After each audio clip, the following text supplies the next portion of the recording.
Remember to subscribe to our YouTube channel at NDN TV Nigeria. Click on the subscribe button and be the first to get notifications. Mixed reactions have continued to trail the recent moves by the Edo State Governor Godwin Obaseki to broker peace between clan heads, otherwise known as Enigies, and the Oba of Benin, His Royal Majesty Omonoba Nedo Ukwu Akpolokpolo Oba Eware II, over the suspension of the Enigies by the Oba.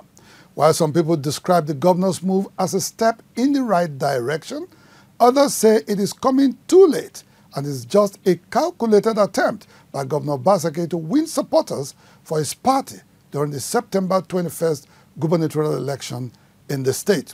Governor Obaseki, who insists that his only interest in the matter is to restore peace within the Benin Traditional Institution, also warned politicians to stop politicizing what he says is simply a cultural and traditional matter. Apparently dissatisfied with their lack of active participation in the governance of their dukedoms, dukes in Benin Kingdom, traditionally known as Enigies, within the 7 local government areas of Edo South Senatorial District, wrote a letter to Governor Obaseki in 2022 demanding the full implementation of the 1979 Bendel State Traditional Rulers and Chiefs Edict, which stipulates that there shall be for each local government area in the state a traditional council. This demand by the Enigies to the state government was considered a direct affront on the imperial authority of His Majesty Omonoba Nedo Ukwu Akpolokpolo Oba Eware II, Oba of Benin, who superintends over traditional matters in the 7 local government areas of Benin Kingdom.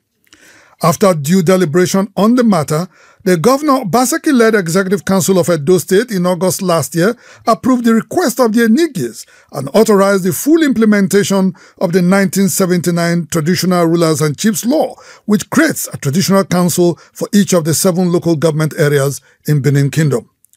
Irked by what he considered as disloyalty, the Oba of Benin consequently suspended 2 of the Enigies, Professor Gregory Akenzwa Enogie of Ewa Obanosa and Abudu, and Chief Edonwanyi Ogiegbae, the Enogie of Egbae Siloko.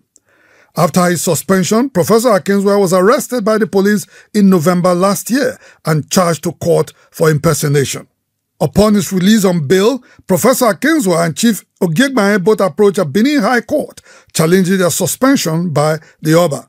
They are praying the court to affirm their position that only the State Executive Council has the authority to suspend or remove them from office. This scenario paints a picture of discord between the Oba and the Enigies. For some Benin people, the Enigies were empowered to go to court against the Oba by Governor Obaseki.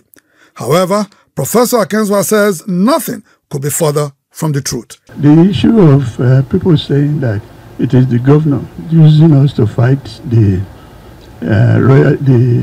traditional institution is completely incorrect. The truth is that we have issue with His Majesty, who is the head of the traditional institution, and those issues have to be resolved if any settlement is going to be made. To resolve this crisis and restore peace in the Benin Traditional Council, Governor Obaseki has commenced a reconciliation process by first visiting Professor Akenzwa. There are real issues, there are fundamental issues which by the grace of God will resolve. I want to use this medium to appeal to politicians from all shades to please desist from playing politics with the royal family and the palace. To seemingly clear away all obstacles to the peace process, the Edo State Attorney General and Commissioner for Justice, Oluwole Osaze Uzi, has dropped the charge of impersonation against Professor Akenzwa. According to a statement obtained online and signed by Barrister Uzi, which says, and I quote, "It is to be noted that while the traditional authorities have the discretion to appoint Enigies and chiefs, this is by law subject to confirmation of such appointment by the State Executive Council. The power to suspend or remove anyone from such position also lies exclusively by law on the State Executive Council," unquote. By this statement, it is clear that the Edo State government is simply saying that the Oba of Benin lacked the authority to suspend the Enigies. While Governor Obaseki has successfully met with Professor Akinzua, there is no telling what type of reception he will receive at the Oba's palace in his quest for peace. Some Benin people, however, welcomed the governor's reconciliation process. I so much thank the governor for in making that kind of step, so that they can settle out of court. Once they settle out of court, they can go to dialogue to settle their self. Oba is a father to everybody. So when the governor do that, it means they want to make peace with the father.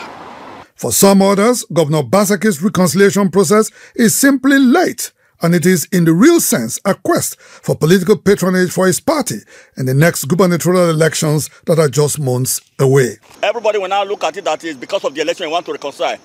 What this issue have been going on for, if I'm not mistaken, over a year now, 2 years. Then why is it now that it is coming for reconciliation?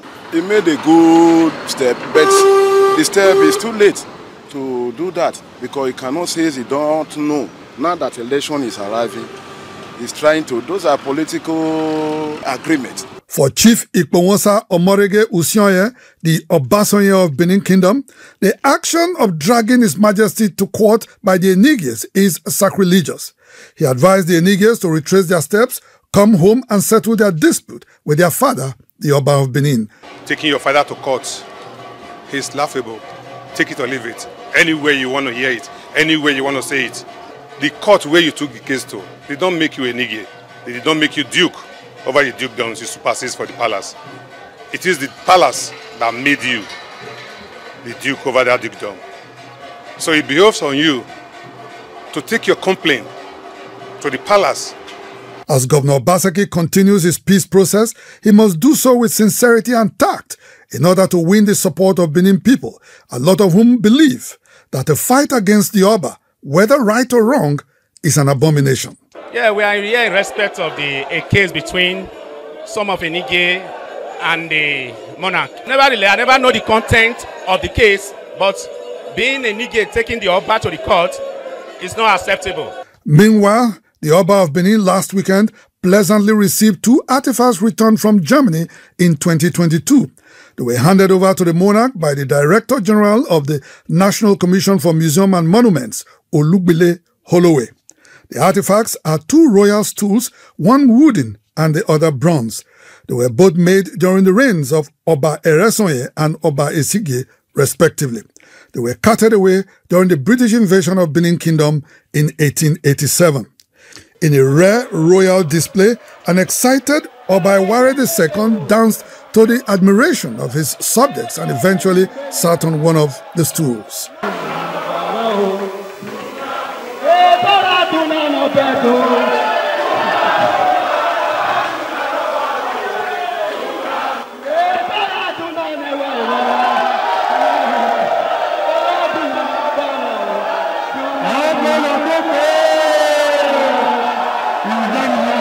Also, the Swedish ambassador to Nigeria, Her Excellency Annika Han Eglund, last week during a courtesy visit to the Oba of Benin, announced the decision of the Swedish government to return 39 pieces of Benin artifacts in her museum to the custody of the Oba of Benin. His Royal Majesty Omonoba Nedo Kwakpolokpolo Oba Eware II, the Oba of Benin, since his coronation, has been at the forefront of the campaign for the return of stolen artifacts to Benin Kingdom. His efforts are obviously beginning to pay off. Inside the Niger Delta,